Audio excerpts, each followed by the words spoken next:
Pasado alas 8 ng umaga, sumiklab ang sunog sa Isla Puting Bato sa Tondo, Maynila. Magtatanghali nang iakyat ito sa Task Force Charlie, isa sa pinakamataas na fire alarm kung saan mahigit 30 fire truck ang kailangan. Dahil sa lakas at lawak na ng apoy, kinailangan ng gumamit ng helicopter para magbuhos ng tubig mula sa himpapawid.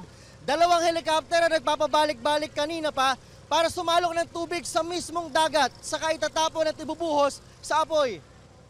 Dahil damay sa sunog ang mga bahay sa Manila Bay, nagpadala ang Coast Guard ng 4 ng fireboats para magbomba ng tubig. Nagising kami, malaki na yung sunog.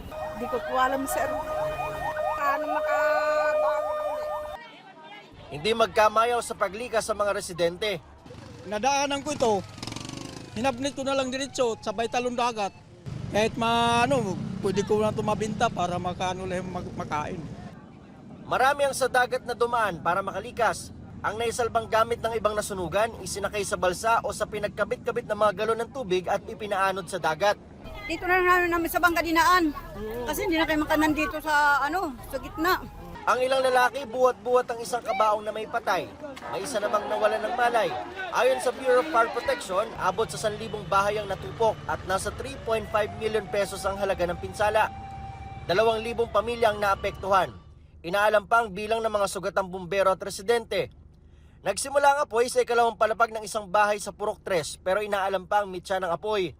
Napakahirap po. Unang-una po ay yung daming unang tao. Pangalawa po ay yung pong kung ano po ang yari po ng kanilang mga bahay o most po ay yari po sa mga light materials po na madali pong magliyab o masunog po. Ang pangatlo po ay yung pong mga daan, napakaliit po.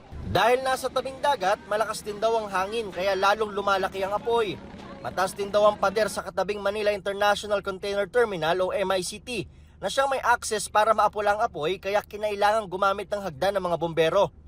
Normal naman ang operasyon ng MICT. Nagpaalala ang Philippine Ports Authority sa port users na direktang makipag-ugnayan sa MICT kaugnay sa operasyon nito